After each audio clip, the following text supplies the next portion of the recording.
Olá, eu sou Leonardo Cavalcante e este é o Poder 360 Entrevista. Estou aqui com o deputado novo líder do Cidadania, Arnaldo Jardim. Muito obrigado pela presença. Estou muito feliz de estar aqui, Leonardo. Quero lhe cumprimentar, agradecer ao Cidadania que me delega essa responsabilidade e saudar aqui o Poder 360.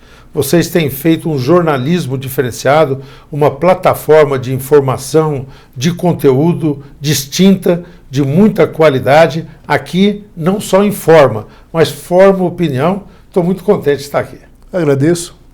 Deputado é deputado por São Paulo, enfim. A gente está no início desse ano legislativo. A conversa vai tratar aqui de temas como Bolsonaro, expectativa de votações no Congresso, coronavírus. Eu queria começar pelo coronavírus. Preocupação hoje do Congresso em relação a esse vírus que, inevitavelmente, pelo menos o próprio Ministério da Saúde, nos bastidores, está claro que vai chegar no Brasil. Eu quero saber como é que os senhores estão se preparando, o que foi votado até agora em relação à quarentena, em relação a medidas de como o país pode se preparar para isso. São suficientes ou já tem no horizonte outras medidas, deputado? Nós optamos por dois caminhos ali, premissas, que eu acho que foram corretas. Primeiro, tratar do coronavírus. Arnaldo, mas é disso que nós estamos falando. Não, porque haviam alguns, chegou a ter a emenda ao PL que foi oferecida pelo governo para poder ampliar esse conceito.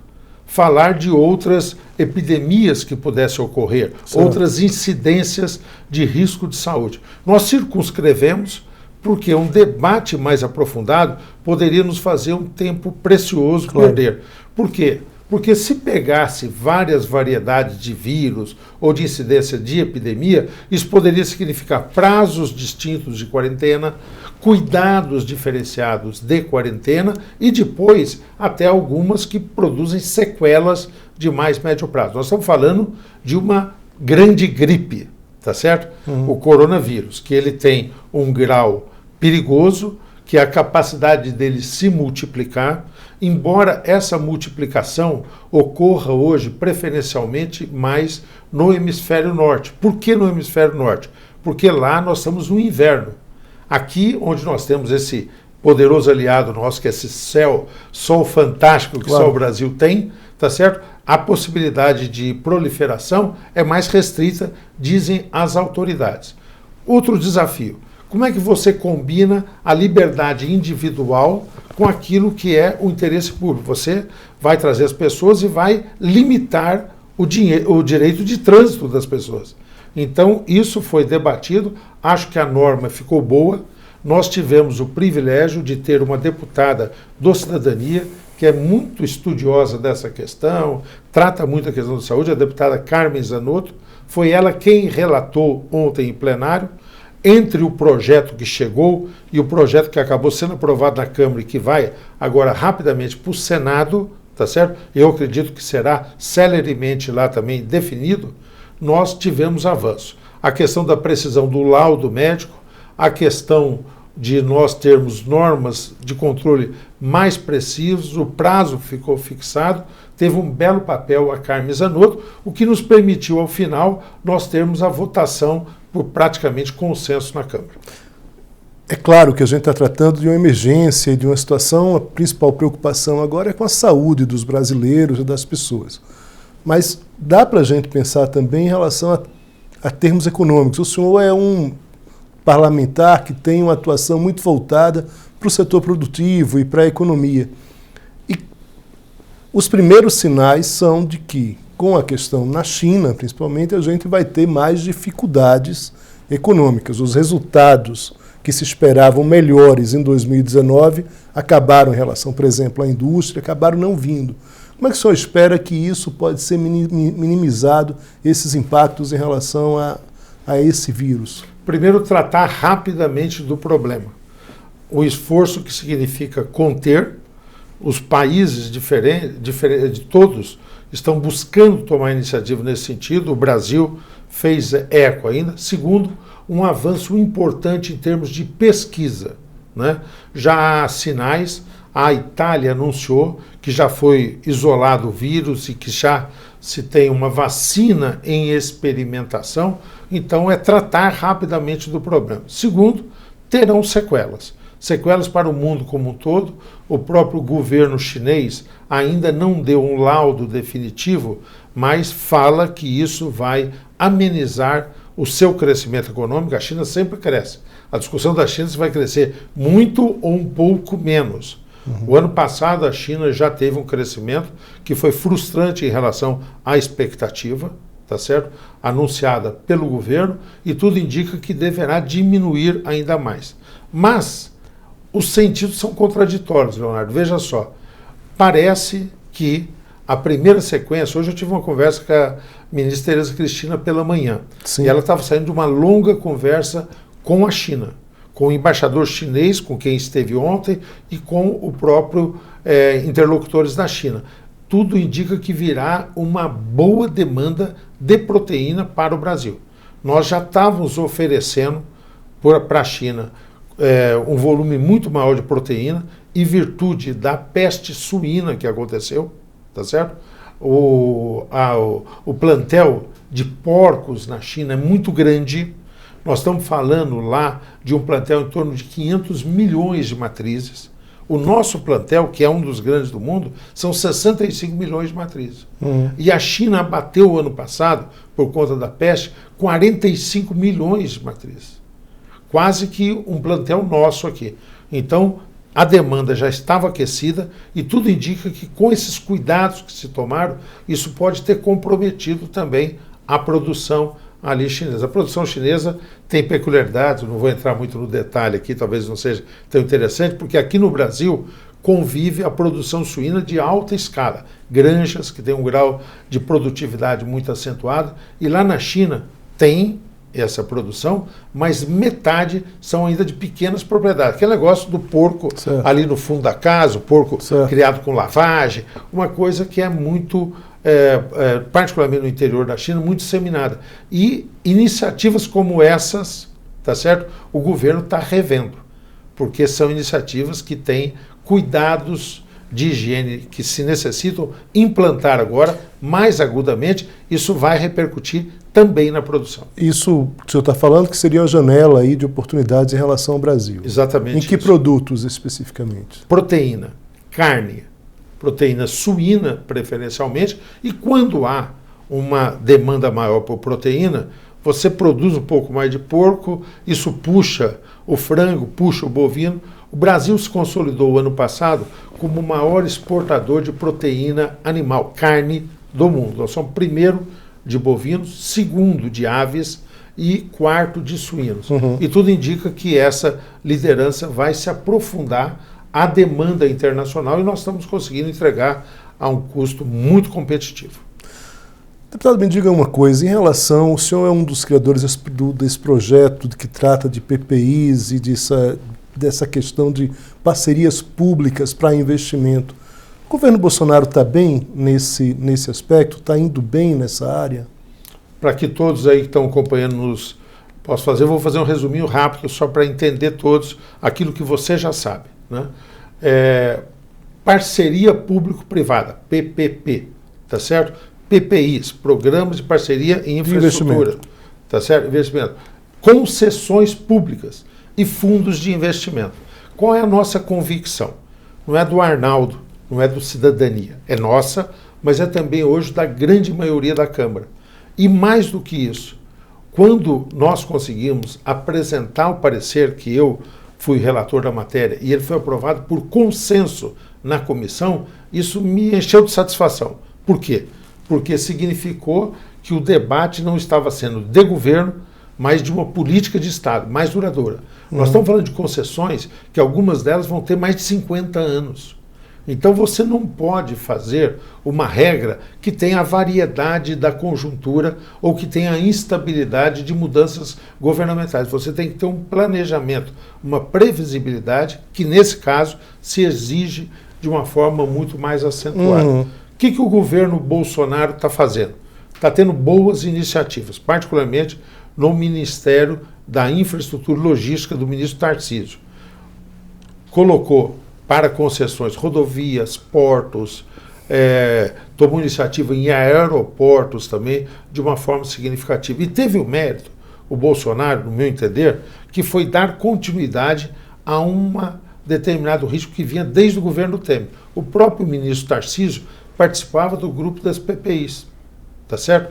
Então isso tudo deu para que projetos que estavam sendo amadurecidos pudessem agora acontecer, novos projetos sendo gestados, porque isso demora. O governo está fazendo. Você vai me dizer, puxa, não, mas está fazendo? Por que um novo marco regulatório? O que está fazendo é insuficiente. E o que está fazendo, mas tem ainda heranças que são complicadas.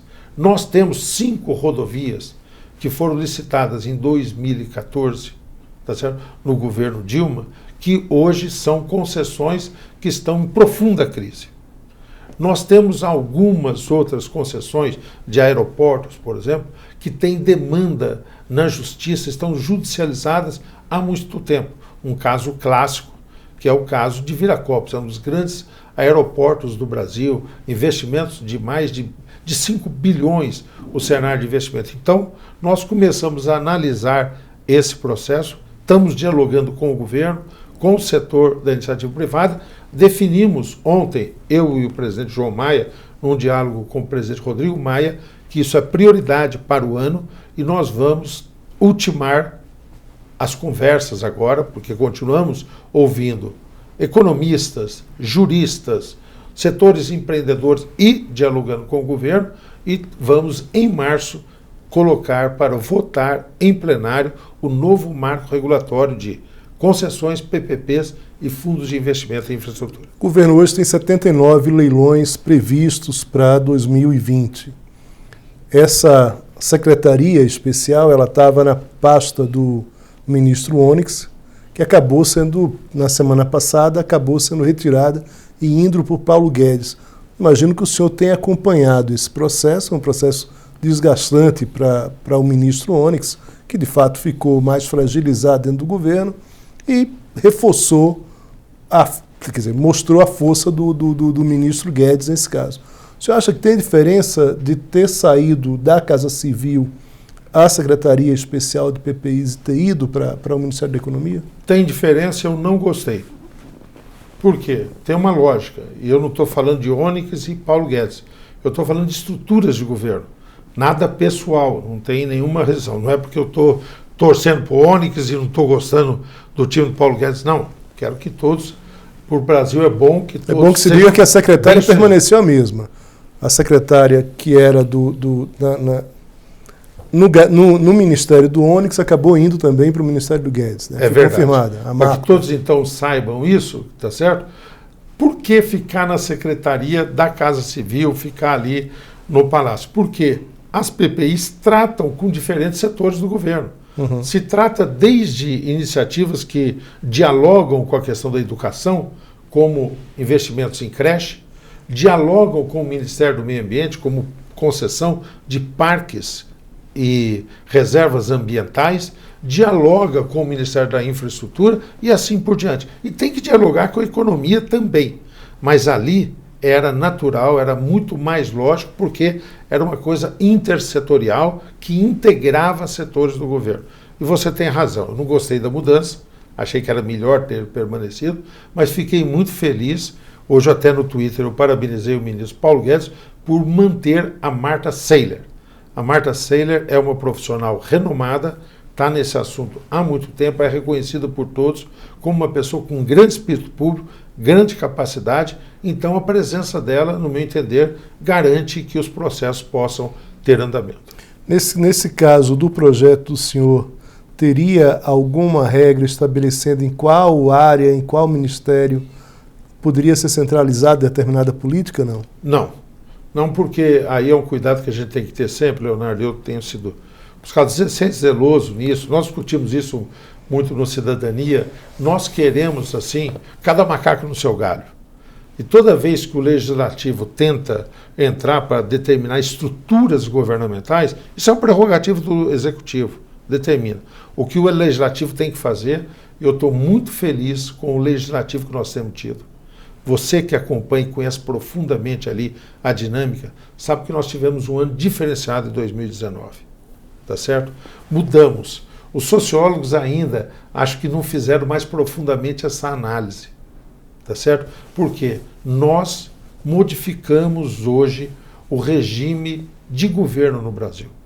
Se o presidencialismo de coalizão foi a regra que existiu na relação entre os poderes, e isso valeu para o Fernando Henrique, valeu para o Lula, valeu para a Dilma, valeu no período do Temer, já um pouco diferente, e agora eu acho que isso foi alterado.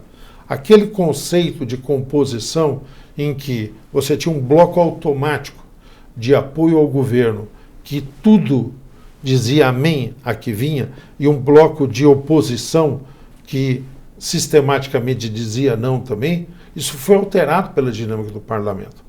Eu registro um papel muito importante por responsabilidade do parlamento ou por responsabilidade do Planalto, porque, de certa forma, o protagonismo do Congresso ele também é reflexo, a gente pode fazer uma das análises, da fragilidade do Planalto. Você tem toda a razão. É isso mesmo. Mas isso determinou uma reacomodação de posições relativas. Aquela figura clássica hoje, por exemplo, quem é o núcleo de apoio ao governo Bolsonaro? Quantos são os parlamentares? Ah, é o pessoal do PSL. Não, mas o PSL será que continua? Não é quem está na aliança? Será que é isso? Então, deixou-se de ter isso, e eu acho que merece ainda entender melhor todo o processo que houve da Previdência, tá certo? Para nós termos, ao invés de ter apoiar o governo ou ser oposição ao governo, no caso, não é retórica, hein, gente? Ah, olha que conversa mole e tal. Não é retórica isso que eu estou falando. É apoiar o país, apoiar as reformas ou não as reformas. Isso recortou. Então, você não teve ao projeto do governo, até porque o projeto deixou de ser do governo, passou a ser um projeto do legislativo, ele foi alterado, pontos se deixaram, tá certo? Uma coisa que era considerada estratégica pelo governo, a capitalização disso, olha, sem isso o projeto não tem, foi deixar de lado, nós optamos por deixar isso de lado e entregamos uma reforma da Previdência com uma potência fiscal fantástica. Qual é a nota? Uma economia muito significativa. De 0 a 10, qual é a nota que o senhor dá para... Só para terminar com o raciocínio, desculpa. Por favor, fica à vontade. Sabe? Então, Leonardo, o que aconteceu? Você teve um bloco a favor, que tinha gente que apoiava o governo, gente que era independente e gente que era contrário ao governo. Partidos que tinham se posicionado contrário tiveram dissensões para vir nisso. Isso criou uma outra dinâmica de participação relativa. Pois não, desculpe. Qual é a nota que o senhor dá para o trabalho do governo em relação ao Congresso, essa relação do Congresso, e por quê? 4. 4 porque ele faz um sinal de que tem uma boa vontade, uma expectativa de diálogo. 4 porque ele respeitou a autonomia do Congresso. Mas o governo é desarticulado, o governo não tem coesão na sua ação, a ação do governo é muito fragmentada na relação com os deputados e com o legislativo de uma forma geral. Isso vai se refletir no trabalho do Congresso esse ano? O senhor acha que dá para aprovar o quê? A gente fez um levantamento agora no Drive no começo da semana, na segunda-feira, mostrando o seguinte, que a expectativa do governo é um trabalho na Câmara de mais ou menos 5.000 horas, entre debates e votações. Dá mais um pouquinho, 5.400 horas. É. Só que o cenário de 2016 não é esse cenário. Você teve um trabalho efetivo dos senhores no ano passado por volta de 6.000 horas, 6.500 horas, e em 2016 teve um trabalho de 3.000 horas, chegando a 4.000 horas. Ou seja, o governo está muito otimista em relação ao trabalho dos senhores. Afinal de contas, e aí já entrando no próximo tema, a gente está falando de ano eleitoral, onde a média é de 100 candidatos por ano, ou seja, a gente vai ter aí de 80 a 120 candidatos, deputados federais, candidatos a vice-prefeitos ou prefeitos de cidades. O senhor acha que é possível fazer alguma coisa nesse ano? Muito. Acho que todos vão se surpreender. Estou considerando o coronavírus, não que de fato já foi feito um trabalho emergencial. Não. O corona é uma coisa muito pontual.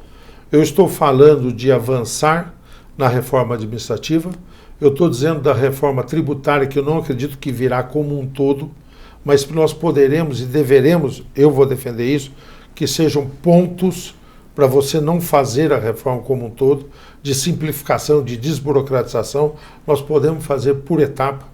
A lei do gás já foi aprovada na Comissão de Minas e Energia, está pronta para passar no plenário.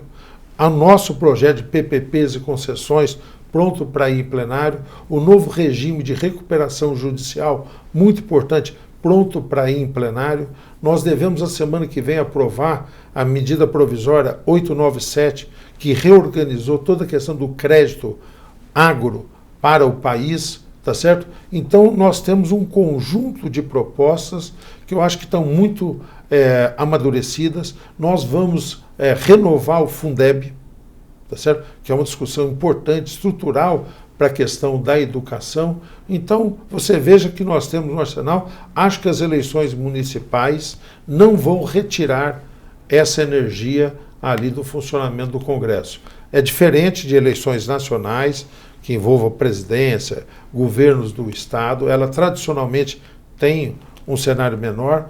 Os últimos processos eleitorais foram muito mais curtos. As regras eleitorais, as convenções partidárias vão acontecer exatamente no final de julho. Então, acho que nós vamos ter um período em que o trabalho parlamentar vai ficar comprometido de meados de agosto até começo de outubro. E depois nós temos uma boa retomada. Mais um ano de muita proatividade no Legislativo. Qual a expectativa do partido do senhor em relação às eleições municipais? Quantos prefeitos os senhores estão pensando enfim, verem eleitos? Como é que está essa perspectiva? Nós temos um cenário muito otimista. O Cidadania tem crescido de uma forma muito significativa. Aí deixa eu fazer, não uma propaganda, mas dar um balanço aqui, Leonardo, se me permite. O PPS, de um ano para cá, sofreu uma profunda transformação. Creio eu que dos partidos políticos talvez tenha sido a transformação mais profunda. Não é uma mudança de nome. Nós mudamos o estatuto do partido, o funcionamento. Destaco algumas questões. Primeiro, nós não teremos mais possibilidade de que os presidentes, vale para mim que sou presidente de São Paulo, vale para o Roberto Freire, que é presidente nacional, os presidentes não podem mais ser reconduzidos. É uma regra que nós temos agora dentro do Cidadania. 2, nós não temos mais questão fechada. O partido tem opinião, tem posição, tá certo? Mas reconhece a possibilidade que tem uma diversidade de manifestação da própria bancada parlamentar, tá certo? Terceiro aspecto, nós nos abrimos, e eu acho que outros partidos podem ter feito movimento, nenhum foi tão vigoroso como o nosso, e a grande maioria de brasileiros, brasileiras, jovens, que se dedicaram a esse movimento de renovação, menciono, agora, acredito, livres, além de instrumentos como o RAPS, o Renova BR, estão vendo prioritariamente no Cidadania a sua opção. Então nós temos crescido muito numa franja importante e isso vai se manifestar agora no processo eleitoral. Eu não tenho os números nacionais para lhe dar agora, mas, por exemplo, em São Paulo, nós temos atualmente 36 prefeitos no estado de São Paulo. E nós teremos candidatos a prefeito nossos em 142 cidades no estado de São Paulo. É um avanço significativo, tá certo? E o partido, de uma forma geral, vai viver isso no Brasil. Incluindo a capital, que os senhores vão apoiar o Bruno Covas. Já há uma definição, não é algo que destoie, tá certo? É uma aliança que nós já celebramos há um bom tempo, estamos muito animados com relação ao Bruno Covas, sua recuperação de saúde e a possibilidade de continuar dirigindo na cidade de São Paulo, onde faz um importante trabalho. Deputado, existiu uma avaliação, uma expectativa positiva em relação ao crescimento econômico, em relação à indústria? Quer dizer, não foi exatamente isso que aconteceu, a gente pode ter algumas dificuldades aí também em 2020. Queria a avaliação do senhor em relação à expectativa econômica para 2020. Estou preocupado. Os indicadores todos indicam que nós podemos crescer, mas o IBGE divulgou dados sobre a produção industrial do último trimestre de 2019, declinante, efeito de queda daquilo que é o nosso volume com relação à Argentina e também dificuldades de acesso a outros mercados. Por outro lado, o consumo interno, e nada indica que isso vai mudar, não tem reagido. Por conta disso, some-se ainda o fato de que investimentos decresceram, nós precisamos de medidas complementares urgentes para manter a vitalidade da economia. Vou me arriscar a falar de algumas. Primeiro, muita ênfase ainda na questão do esforço internacional de exportações. Alguns ministros estão empenhados nisso, a ministra Tereza Cristina é destacada nessa questão. Não podemos ter nenhum tipo de questionamentos ideológicos nessa relação internacional, aquela coisa lá, Israel comprometendo uma relação com os mercados árabes, coisas como que tais, mesmo a China no início, né? Mesmo a China no início, onde nós tivemos aquela 2019. Questão, os Estados Unidos, entramos na questão China e Estados Unidos como torcedores de um dos lados, nós precisamos de identificar possibilidades disso, um esforço que eu ainda não vejo uma política clara no sentido de fortalecer a inovação em busca de produtividade, tá certo? E buscar investimentos. A nossa retomada do crescimento não será com base no investimento público, porque crise fiscal, limites claros, não será pelo consumo das famílias. Nós festejamos o crescimento de emprego, mas são 11 milhões de desempregados. Alto nível de endividamento das famílias ainda. Será por investimentos privados que venham. Daí a importância, inclusive, da lei das PPPs e concessões como uma forma de acelerar e viabilizar esse investimento. Medidas imediatas para manter investimentos, buscar multiplicá-lo, sob pena da gente ter um frustrante resultado de crescimento esse ano. A gente se caminha um pouco aqui para o final do programa. Gostaria que o senhor respondesse de forma direta se é a favor ou contra os pontos que eu vou citar aqui para o senhor. Flexibilização do aborto. Deixa eu só fazer uma referência primeira antes dessas perguntas. Eu vou falar como líder do Cidadania, tá? Porque o Arnaldo tem as suas convicções e tem o líder do Cidadania. E eu acho que eu estou aqui numa condição para falar em nome do partido da liderança. Então, as minhas respostas têm a ver com a plataforma nossa do partido. Mas vamos a ela. Eu não sei se isso pode não, mas tudo bem. Não, a minha escolha. Eu vou falar como líder do Cidadania aqui sobre flexibilização do aborto. Somos a favor. Liberação do consumo recreativo de drogas mais leves. Somos a favor. Liberação do porte de armas. Somos contrário. Escola sem partido. Somos contrário. Sistema de capitalização da Previdência. Somos contrário. Esse eu vou fazer um detalhe. Nos posicionamos na reforma da Previdência, a favor da reforma da Previdência, tá certo? Esse debate sobre a capitalização terá que ser feito depois da reforma se desdobrar mais adiante. Nesse instante, contrário. Independência do Banco Central. A favor. Maioridade penal. Contrário. Imunidade tributária a igrejas. Contrários. O Poder completa este ano 5 anos. E queria saber do senhor qual a importância de veículos digitais como o Poder 360 e da mídia para a prática do jornalismo no Brasil e para a democracia. Me permito não só responder isso, Leonardo, agradecendo a oportunidade de estar aqui, mas puxar um pouco. O desenvolvimento da tecnologia, o desenvolvimento da ciência, que é fascinante, né? Eu amo isso, adoro, eu sei que você também, e as pessoas que estão nos acompanhando, vão permitir a reorganização da sociedade, qualidade de vida de cada um de nós, e vão permitir, entre tantos aspectos, para ficar bem na sua pergunta, mudar a relação entre representante e representado. Nós temos hoje condições tecnológicas, tá certo? Para que essa representação tenha cada vez menos intermediação e seja muito direta. O próprio papel dos partidos vai ser repensado. Eu acabei de dizer, nosso partido tem opinião, mas compreende uma diversidade. As pessoas podem votar de uma forma distinta. E eu acho que vocês estão antenados com isso.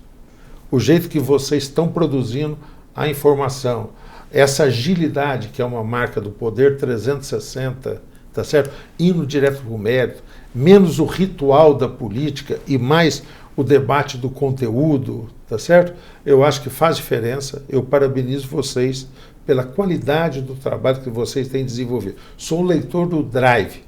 Não começo o dia sem ler o Drive e isso me dá referências para o meu trabalho. E acho que o resultado é mais complexo. É criar condições para uma forma de relação muito mais direta entre os parlamentares e a população. Eu agradeço ao deputado, agradeço a você pela audiência. Até a próxima.